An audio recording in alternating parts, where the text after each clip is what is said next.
les amis, très content de vous retrouver pour cette troisième vidéo. Je vais aujourd'hui vous parler de la franchise Ghostbusters avec non pas une mais deux pièces concernant cette franchise. Je parle de l'original de 84, je ne parle pas de bien évidemment la grosse bouse qui est sortie cet été. Il y aura donc deux pièces, mais je vais vous développer tout ça. Bonjour à tous, c'est Max, la review commence maintenant.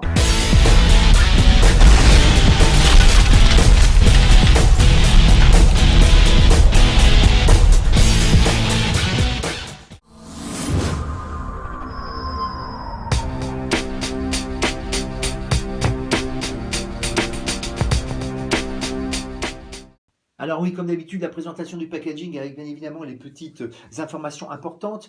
Donc, vous allez avoir surtout pour le QG des Ghostbusters, donc cette pièce-là qui est quand même assez balèze, avec pas mal de pièces. Donc, le numéro principal, le 75 827, ça c'est le numéro à retenir si vous le cherchez. Et bien évidemment aussi le nombre de pièces qui est quand même 4634. Et croyez-moi, il y a des choses à faire. C'est beaucoup plus simple du côté de l'Ecto 1. Alors, je n'ai pas le nombre de pièces, ce n'est pas noté, mais enfin, vous voyez, l'âge, c'est 10 ans et plus, donc c'est quelque chose qui est quand même relativement facile à monter. Je vais vous l'expliquer tout à l'heure. Et là, le numéro est le 211-08. Alors, méfiez-vous quand même, il y a une deuxième voiture qui est sortie, qui concerne le Ghostbusters qui est sorti cet été-là, qui est une voiture différente, qui est sûrement très sympathique à monter, mais moi, qui ne me concerne absolument pas, puisque là, aujourd'hui, je ne vais vous ne parler que de le Ghostbuster original. Bah, écoutez, maintenant, je vais commencer par vous présenter l'Ecto 1.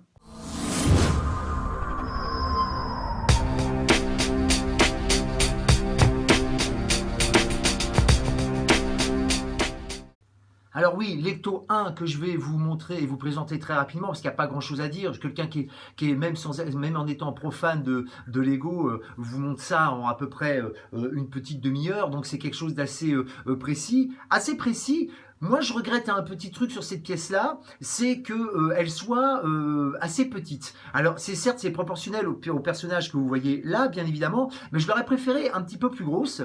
Cependant, effectivement, si elle était plus grosse, elle serait peut-être plus aux normes par rapport au QG. Donc, bon, ça, c'était pour la petite chose négative à dire. Sinon, très facile à monter, assez précise, assez complète. Une deuxième chose aussi négative, mais je le redirai un petit peu plus tard, c'est le manque de light-up. Ça aurait été sympathique qu'elle soit un peu allumée à l'avant, à l'arrière, avec le gyrophare, tout ça. Je sais qu'il y a des gens qui ont réussi à le faire. Alors je ne sais pas si c'est vraiment des pièces Lego. Je sais qu'il existe des systèmes électroniques, électriques, en tout cas de Lego. Je ne sais pas si c'était possible à faire avec celle-ci. Toujours est-il qu'il y en a qui ont réussi à le faire, et c'est vrai que ça donne un cachet beaucoup plus important à la pièce. Vous pouvez voir donc aussi les 4 personnages qui sont vendus avec une petite nuance. Vous le voyez pas tout de suite, mais ces personnages-là, en vérité, ce ne sont pas ceux de la pièce vendue, enfin ceux qui sont vendus avec l'Ecto 1, mais ce sont ceux du QG. Vous le voyez pas là, il y a des petits détails en plus, je vous le montrerai tout à l'heure.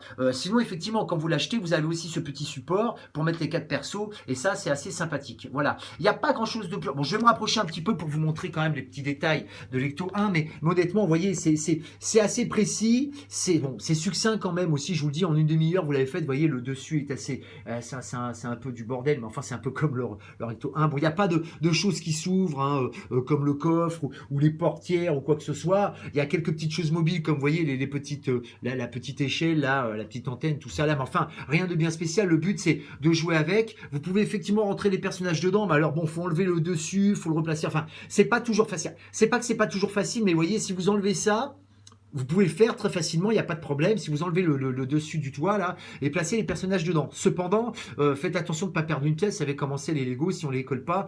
Évidemment, je vous conseille de ne pas toujours les coller. Il y a les puristes qui vont encore me jeter des pierres. Mais c'est vrai que c'est pas toujours évident. Vous risquez de perdre certaines petites pièces et c'est pas toujours facile à remettre. Voilà. Mais sinon, pour l'Ecto 1, bon, c'est du tout bon. Je le répète, elle est assez précise. Ne confondez pas avec l'autre pièce qui est sortie, je le répète, qui est à peu près de la même taille, un petit peu plus carénée, parce que c'est pas du tout la même voiture. La dernière qui est sortie, c'est celle qui concerne le dernier Ghostbusters, qui, je le répète, est vraiment infâme.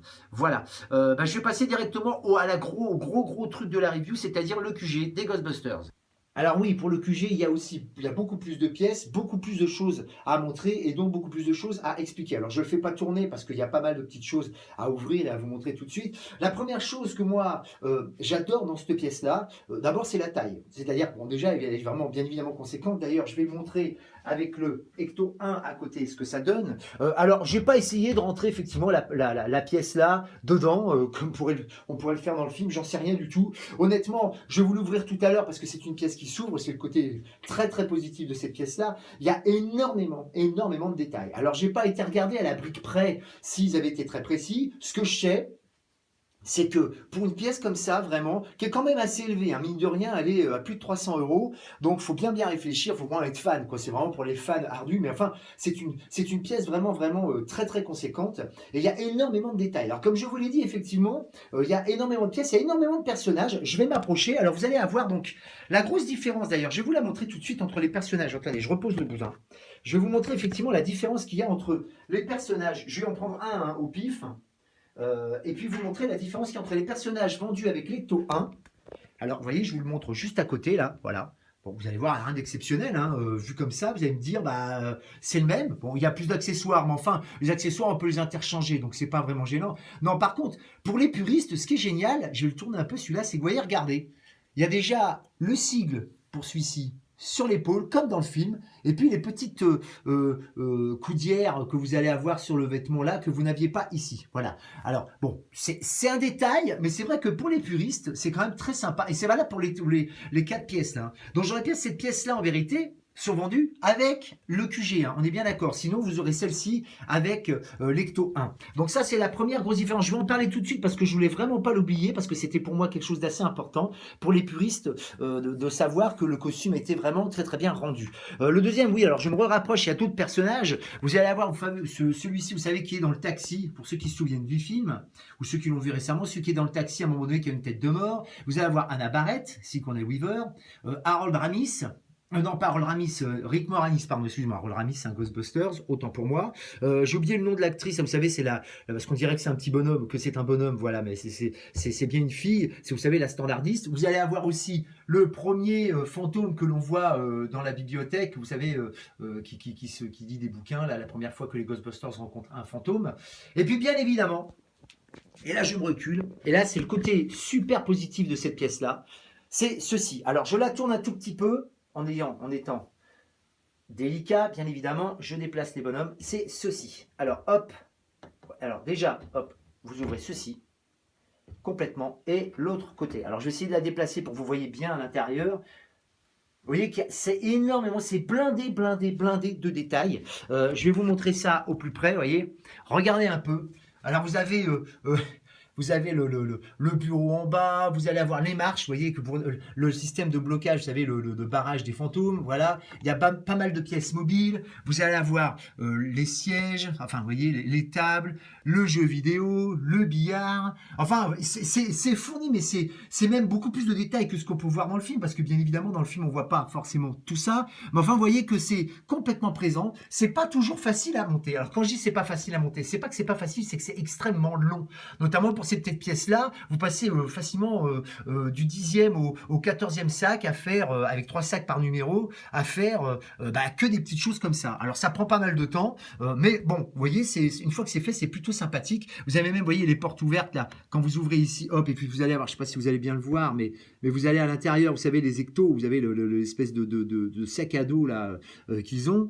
Voilà, non, c'est vraiment très fourni. Vous avez une pièce mobile et principale. Alors là, ce que je vais faire, c'est que je vais me déplacer, je vais poser le bousin et je vais vous la montrer. C'est assez sympathique à vous montrer.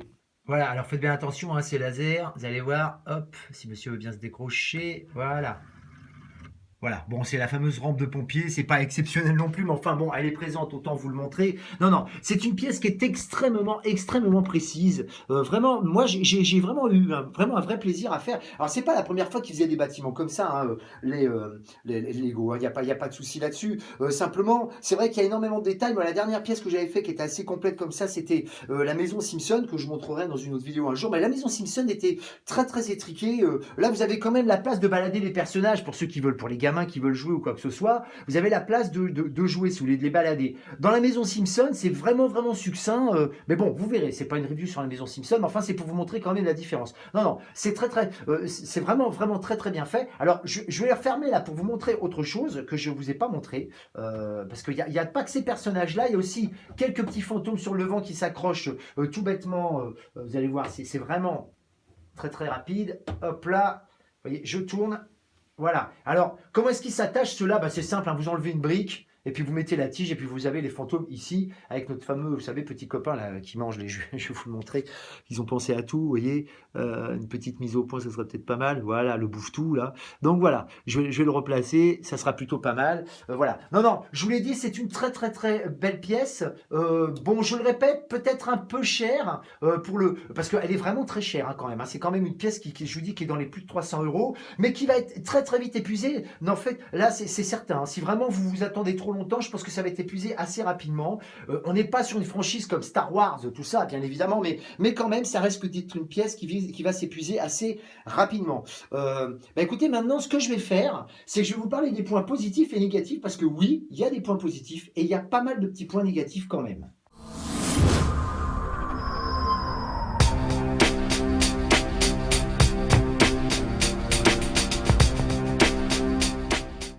Alors oui, donc les points positifs, je parle des deux pièces en même temps, hein, donc je vais me redéplacer. Pour moi, le premier point positif, alors de la Ecto 1, c'est qu'elle est facile à monter, les proportions sont respectées, il n'y a pas de pièces branlantes ou quoi que ce soit. Après, c'est un Lego, donc il faut y faire attention, mais c'est plutôt correct. Au niveau du QG, la première chose qui moi m'a sauté aux yeux, que j'ai adoré, c'est ce système lisse, tout con. Voilà, c'est tout con, mais c'est exactement ce que je parlais sur les vaisseaux Star Wars. Vous voyez, ce système qui fait vraiment pas penser à des Legos. C'est-à-dire que quand on regarde comme ça, on n'est pas censé savoir que c'est des Legos. Vous voyez, bon, évidemment, il y a toujours des petits rappels, vous voyez, comme par exemple le toit ou certaines petites pièces, mais honnêtement, ça c'est le côté super positif de la pièce, c'est que il y a vraiment c'est blindé partout, vous voyez, même le sol, c'est plat, c'est lisse, c'est nickel, et c'est ce que moi je demande, vous voyez, même les effets de briques là sont vraiment très bien faits. Alors on me dira, bah oui, mais c'est un bâtiment, c'est normal, bah oui, bah ça n'a pas toujours été comme ça. Je vous montrerai notamment je le répète, sur la maison Simpson que j'ai, vous verrez que ça n'a pas toujours été comme ça. Et ce que moi je demande à Lego, s'ils m'entendent, ça m'étonnerait, mais enfin on sait jamais, c'est vraiment qu'ils fassent ça sur les vaisseaux Star Wars, parce que, pas que sur les vaisseaux Star Wars, sur les vaisseaux en général, parce que ce côté rugueux avec les ergots, tout ça, bon bah c'est très bien, hein, mais enfin bon, on sait que c'est des Lego, quoi, il y a pas besoin de chercher, vous voyez, il y a toujours ces petits pics comme ça, mais ça choque pas. Vous voyez, ça ne choque pas. D'un côté, on peut dire bah, vraiment qu'on a fait une maquette, et ça, c'est le côté vraiment, vraiment génial. Le deuxième côté super positif de cette pièce-là, c'est bien évidemment les détails. Quand vous ouvrez, évidemment, que vous avez tous ces petits détails à l'intérieur, c'est vraiment, vraiment, vraiment agréable. Alors là, je suis un petit peu hors lumière, mais vous voyez, tous ces petits détails, là, non, franchement, c'est vraiment génial. Je vais pas vous dire que, alors, c'est un plaisir de monter, bah, c'est un Lego, hein, donc évidemment, mais c'est vraiment, non, non, c'est vraiment, vraiment superbe. Je vais reposer ça avant de faire une bêtise. Non, non, elle est vraiment, vraiment magnifique. Et puis après, il y a aussi le nombre de personnages. Et puis encore une fois, les détails de ce que font les gars de chez Lego, c'est vraiment, vraiment très, très impressionnant. C'est une pièce qui mérite probablement le prix pour lequel elle est payée. Il y a beaucoup de gens effectivement qui pensent oh bah ouais, mais ça reste quand même du plastique. Bon bah écoutez, c'est un puzzle 3D, appelez ça comme vous voulez. Mais enfin, c'est vrai, puis il y a la franchise derrière, quoi. Et puis d'un autre côté, c'est vrai que le QG n'existe pas. Enfin, ça va peut-être ressortir maintenant avec le petit engouement qu'il y a eu cet été avec le remake qu'il y a eu. Mais c'est vrai qu'à la base, bon, bah, il n'y a pas tellement de produits dérivés réels général de cette franchise-là. Et c'est bien dommage. C'est bien dommage. Voilà. Alors maintenant, bah, je vais vous parler des côtés négatifs parce que malheureusement, il y en a quelques-uns.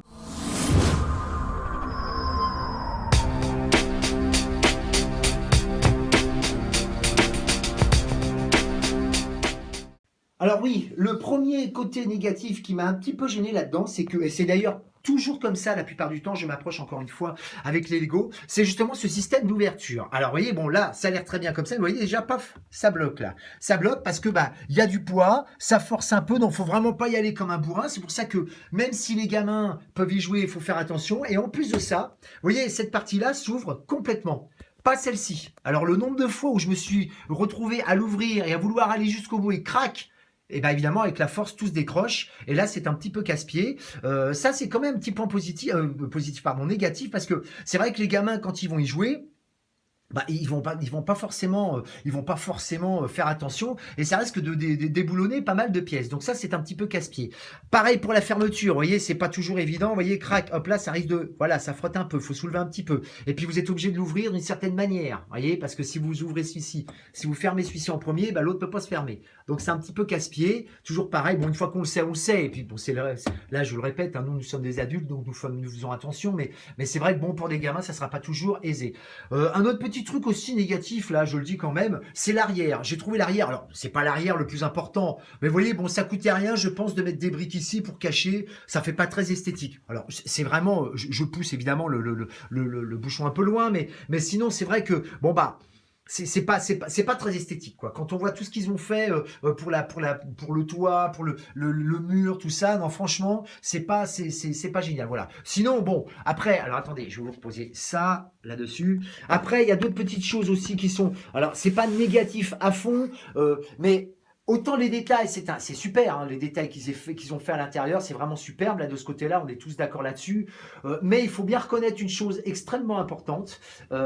C'est vrai que c'est pas toujours aisé à monter. Je le répète, pour des enfants, je vais vous ouvrir comme ça, vous le verrez peut-être mieux. C'est pas toujours facile à manier. Alors vous allez me dire, oui, mais c'est bon, c'est marqué pour 16 ans et plus, on est bien d'accord. Mais après, il n'y a pas que ça, il y a aussi le jeu. Donc si jamais les gamins veulent jouer avec, bah, je vous assure que ça risque de pas être très facile pour eux. En dehors de ça, bon, il n'y a pas trop de. Moi, alors, dans les détails, j'ai pas regardé. Hein. Je n'ai pas été aux États-Unis, à New York, voir le QG là pour voir comment il était fait exactement, mais ça m'a l'air relativement ressemblant.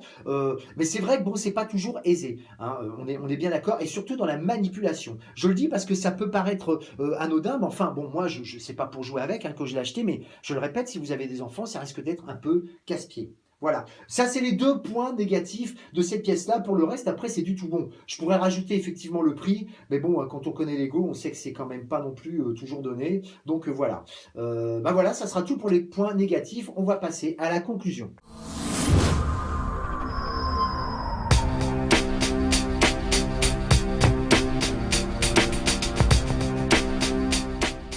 Voilà donc la conclusion de ces deux magnifiques pièces. Je le répète, l'Ecto 1 et le QG des Ghostbusters, qui sont deux pièces vendues séparément. Alors, une petite chose, j'ai oublié dans les points négatifs, une petite chose dont je voulais parler. Ça aurait été, je l'ai dit tout à l'heure pour l'Ecto 1, pour les light-up, les petits systèmes de lumière, ça aurait été sympathique qu'ils le fassent aussi sur le bâtiment, le QG. Vous voyez, je vous parlais de l'arrière, qui n'était pas très très réussi. Bah, c'est vrai que tant qu'à faire, autant mettre un bloc électrique derrière pour blanchir. Alors, c'est peut-être pas forcément évident à faire, mais je sais qu'ils commencent à le faire un petit peu de plus en plus, un petit peu sur certaines pièces. Ça serait sympathique qu'ils commencent à concrétiser ça vraiment sur toutes les pièces. Moi, c'est un souhait que j'aimerais vraiment qu'il se réalise. Voilà. Sinon, à part ça, bah, je vous l'ai dit, hein, c'est quand même deux très belles pièces, encore un peu élevées, je le répète, mais ça reste du Lego et on sait combien coûtent les prix. Certains diront que je me répète plusieurs fois, mais j'aime bien le redire pour que ce soit très précis. Voilà. Bah, écoutez, mes amis, la vidéo va s'arrêter là. D'autres vidéos vont arriver dans quelques semaines. Accessoirement, je fais la pub de mon autre chaîne Maximus News. Une autre grosse pièce va arriver, mais là, on est dans les pièces en résine. Donc, je vous conseille évidemment vivement d'aller voir ce qui va arriver cette semaine. Mais bon, vous serez avertis forcément sur Facebook ou autres réseaux sociaux. Voilà. Bah, écoutez, mes amis, c'est fini pour les Ghostbusters en Lego. Je vous souhaite une bonne journée, un bon week-end si vous y êtes, et à bientôt pour la prochaine vidéo.